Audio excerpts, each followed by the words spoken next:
Weekly news roundup on Prince Miller Entertainment TV. Today is the 5th of September at 2023. Remember guys to like, share, comment and follow. So guys, a former First Lady Grace Mugabe, the widow of Zimbabwe's late founding leader Robert Mugabe, was in attendance at President Emmerson Mnangagwa'S inauguration ceremony held at the National Sports Stadium in Harare on Monday. The presence of Grace Mugabe, accompanied by her daughter Bona and Robert Mugabe Jr., was met with cheers from the crowd, indicating that the former First family still holds a measure of public support. Considering the circumstances surrounding her husband's departure from the political scene, where he was forced to resign following the military intervention and the dismissal of Mnangagwa as vice president, it was uncertain whether Grace would attend the event. Bona had previously attended Mnangagwa's initial inauguration, while Robert had been seen at various ZANU-PF rallies. When Grace approached the podium and embraced Mnangagwa, the stadium erupted with noise, creating an impression of reconciliation and potentially signaling her endorsement of Mnangagwa as the leader of the nation in Zimbabwe. Former Vice President Phelekezela Mpoko, considered a member of the G40 Kauba, and Joyce Mujuru, along with losing presidential candidates Labo Maduku, Winyai Henry Muzorewa and Harry Peter Wilson, were present at the event. According to Bedesai Ruhanya, a Zimbabwean academic, journalist and political commentator, the return of former G40 members to ZANU-PF after Mugabe's ousting reveals the political dynamics within post-ED ZANU-PF.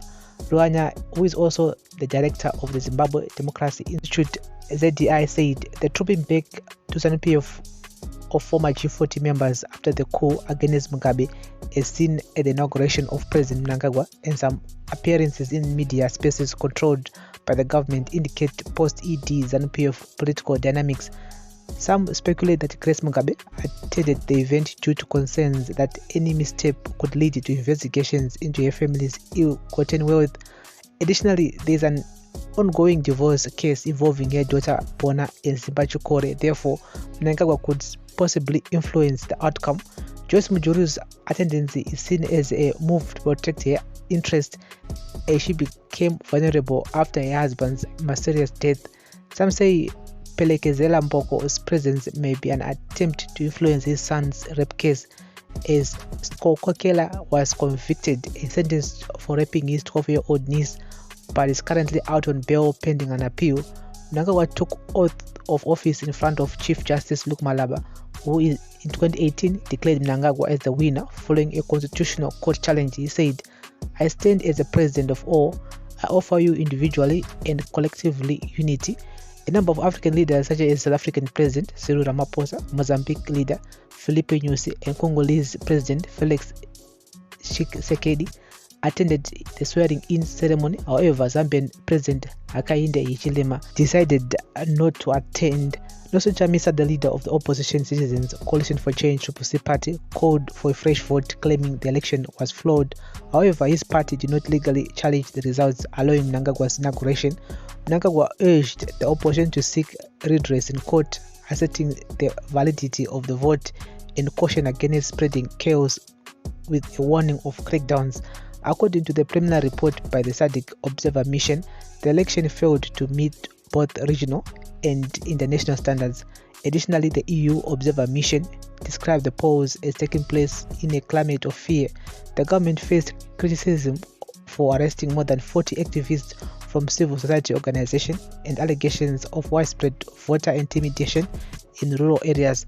While the voting process itself was peaceful, significant delays in the distribution of ballot papers marred the polling, leading to accusations of voter suppression by the opposition.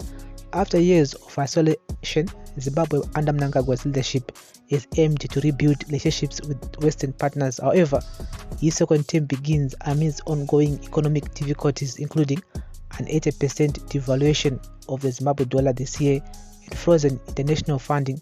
Without foreign assistance, Zimbabwe's economic struggles are likely to persist, leaving millions uncertain about their future. So guys, that's the latest here.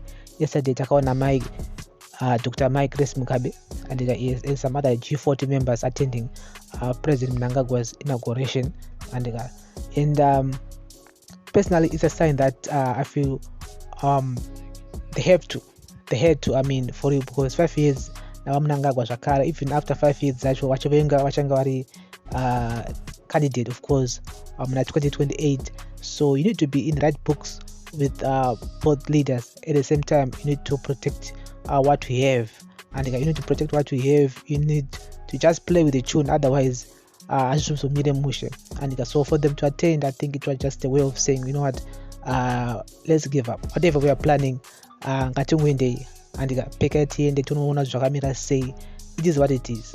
We have to protect what we have. We can't lose what we have.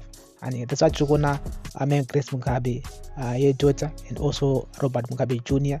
Of course, they have business interest in many situations. They have to protect those things. They have to be in good books with the current leader and the upcoming leader again. And they have to be in good books as with politicians, and is with the current politicians Akutonga Wacho, Juru. And Juru retire all politics, but still she still holds influence when it comes to the founding leaders of the parties, ZANU-PF itself, and the founding leaders of the country Zimbabwe. Juru akawahondo andika zvisizi kuti anze kufungidzira kana kuti ase muhondo wangu ariko, andika saka she had to attend yesterday's inauguration, and so this is a weekly news roundup on Prince Mnangagwa TV. Remember, guys, to like, share, comment, and follow. So whatever G40 was planning to associate Adzoke, could take over from Mnangagwa, it failed. And 2028, it can fail also, because there's still a lot of work that Kasukere needs to do in order for him to even contest from elections. I think 2028 he needs to come back to Zimbabwe, rebuild again, and I don't think with the current wave they will give him space to do that. Saga, I mean, if you are G40, if you still support G40, you have to give up at some point, because the odds are not. I don't think G40 is still a thing. I think they are just members. Vachine hope yekuti vanokwanisa kunge vachizocontesta, vachizotonga Zimbabwe, kana kuti vachizoita maministers, kana vachizoita anything in Zimbabwe. But I don't see it happening in 5 years time, even in 10 years time, even in 15 years time, maybe after 20 years. I don't know, but still, it's politics. Never say never. This is weekly news roundup. Thank you for listening and watching. Remember to turn on the notification bell. Bless up.